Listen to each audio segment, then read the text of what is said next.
प्रभु हम सबको इस्तेमाल करना चाहते हैं। क्या मैं और आप इस्तेमाल होने के लिए तैयार हैं?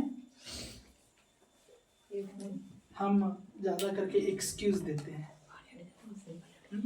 हमें एक्सक्यूज नहीं देना है, हमें एक अच्छा समाज बनाना है, और वो समाज ऐसा होना चाहिए जो प्रभु यीशु मसीह जैसा चाहते थे।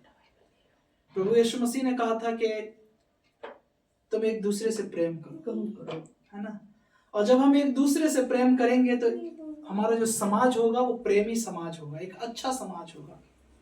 सो प्रार्थना करूंगा कि प्रभु आपको बड़े लेवल पे इस्तेमाल करे। सो स्टोरी है एक ऐसे समाज की जो हमें बनाना जरूरी है। तो एक कहानी है कि एक औरत ने पड़ोसी औरत के दरवाजे को खटखटाया और उसने उससे नमक मांगा।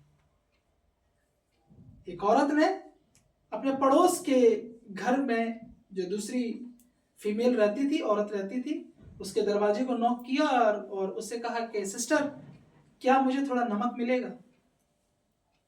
और वो जो जिसने दरवाजा खोला बड़ी खुश हो गई। वो बोली हाँ हाँ बहन जी 2 मिनट रुको, मैं अभी लेकर आई नमक। वो अपने रसोई में गई और जाके नमक लेकर आई। और ये सब कुछ उसका लड़का देख रहा था। किसका? जो नमक मांगने गई, क्योंकि पड़ोसी थे, घर आमने सामने था। तो लड़का चुपचाप देख रहा है कि मेरी मम्मी उसके घर में नमक मांगने क्यों गई। वो जब नमक लेकर आई जब सिस्टर, तो उसका बेटा उसको बोलता है कि मम्मी कल ही तो पापा सारा राशन लेकर आए हैं, घर में सब कुछ है, आप नमक मांगने के लिए वहां क्यों गए? नमक तो हमारे घर में ऑलरेडी पूरे महीने के 2 पैकेट रखे हुए हैं। तो माँ उस बेटे से क्या कहती है? माँ कहती है उस बेटे से, हमारे पड़ोसी गरीब हैं, हमारे पड़ोसी गरीब हैं, वो समय समय पर हमारे यहाँ कुछ ना कुछ मांगने आ जाते हैं। अगर वो मांगते रहें और हम उनसे कुछ ना मांगे तो उनको खराब लगेगा, तो अगली बार वो मांगने नहीं आएंगे, शर्माएंगे, हिचकिचाएंगे, है ना। मुझे मालूम है कि हमारे किचन में नमक मौजूद है, लेकिन मैंने इनसे नमक सिर्फ इसलिए मांग लिया ताकि वो हमसे कुछ मांगते समय हिचकिचाहट महसूस ना करें, शर्मिंदगी महसूस ना करें, बल्कि वह यह समझे कि पड़ोसी पड़ोसी के काम आता है। आज मैं उनसे नमक मांगती हूं तो कल वो बेहिचक होकर हमसे कुछ और चीज मांग सके। एक खूबसूरत समाज ऐसे ही बनता है। एक बढ़िया समाज इसी तरीके से बनता है। प्रभु यीशु मसीह ने कहा लूका की पत्री 6 और उसके 30 में, प्रभु यीशु मसीह कहते हैं लूका की पुस्तक 6 वचन 30, जो कोई तुझसे मांगे उसे दे, और जो तेरी वस्तु छीन ले उसे ना मांग। देखो प्रभु यीशु मसीह कहते हैं कि जो कोई तुझसे मांगे उसे दे, और जो कोई तेरी वस्तु छीन ले उससे ना मांग। एक बढ़िया समाज अगर हमें बनाना है तो हमें प्रभु की योजनाओं को समझने की जरूरत ज्यादा है। प्रभु की योजना क्या है कि अगर कोई हमसे कुछ मांगता है हम उन्हें दें, क्योंकि जब हम देंगे तो हमें भी मिलेगा, है ना। जब मांगेंगे नहीं तो हमें मिलेगा नहीं मिलेगा। प्रभु कहते हैं मत्ती की पुस्तक 7 और उसके 12 में, चाहते हैं कि हमारे साथ लोग अच्छा व्यवहार करें। कितने लोग हैं ये चाहते हैं कि हमारे साथ लोग अच्छा व्यवहार करें? सब चाहते हैं कि हमारे साथ अच्छा व्यवहार हो। तो अच्छा व्यवहार कब होगा? जब हम मत्ती 7 और उसका 12 पढ़ेंगे। इस कारण जो कुछ तुम चाहते हो कि मनुष्य तुम्हारे साथ करें, तुम भी उनके साथ वैसा ही करो, क्योंकि व्यवस्था और भविष्यवक्ताओं की शिक्षा यही है।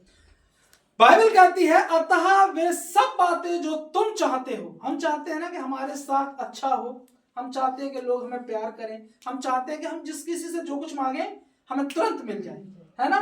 तो प्रभु यीशु मसीह कहते हैं, अभी सिस्टर ने कहा कि इस काली किताब यीशु के वचन में प्रभु कहते हैं मनुष्य तुम्हारे साथ करे तुम भी उनके साथ क्या करो, किया करो। तुम भी उनके साथ किया करो। जब तुम करोगे तो तुम्हारे साथ किया जाएगा। और प्रभु चाहते हैं कि हम अपने पड़ोसियों को प्रेम करें। हमारा पड़ोसी कौन है? हमारे आसपास के लोग हमारे पड़ोसी हैं। कई बार लोग कहते हैं हमारे पड़ोसी बगल वाले घर वाले हैं। नहीं, अगर मैं बस में हूं तो मेरे बस में जितने मेरे आसपास हैं वे मेरे पड़ोसी हैं। मैं ट्रेन में हूं तो ट्रेन में जितने मेरे आसपास हैं मेरे पड़ोसी हैं। मैं रास्ते पे हूं तो वो मेरे पड़ोसी हैं। यानी कि जहां मैं हूं और मेरे आसपास के जितने लोग हैं वे सब मेरे कौन हो गए? पड़ोसी।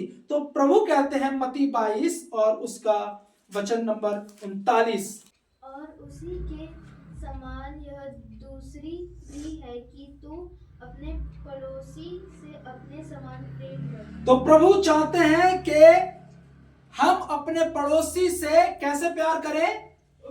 अपने समान। जैसे हम अपने देह से प्रेम करते हैं वैसे ही हम अपने पड़ोसी से भी प्रेम करें। और प्रभु चाहते हैं कि जब हम पड़ोसी से अपने समान प्रेम रखेंगे तो हमारे जो आसपास का परिवेश है वो एक समाज, एक अच्छा समाज बनेगा, एक अच्छा परिवेश बनेगा। सो मुझे और आपको, खास करके हम जो प्रभु यीशु मसीह के पीछे चलने वाले लोग हैं, हमारे पास एक जिम्मेदारी है। वो जिम्मेदारी क्या है?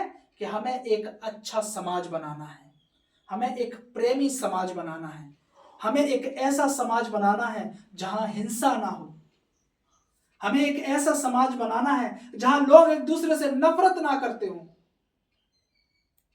हमें ऐसा समाज बनाना है जहां हम एक दूसरे की फिक्र करते हो, एक दूसरे की चिंता करते हो, एक दूसरे के हित के बारे में सोचते हो। और जब हम एक दूसरे के बारे में अच्छा सोचेंगे तो हमारे बारे में भी कोई दूसरा अच्छा सोचेगा। हालेलुया। सो परमेश्वर के वचन पढ़े जाने और सुने जाने पे आशीष हो। जय मसीह।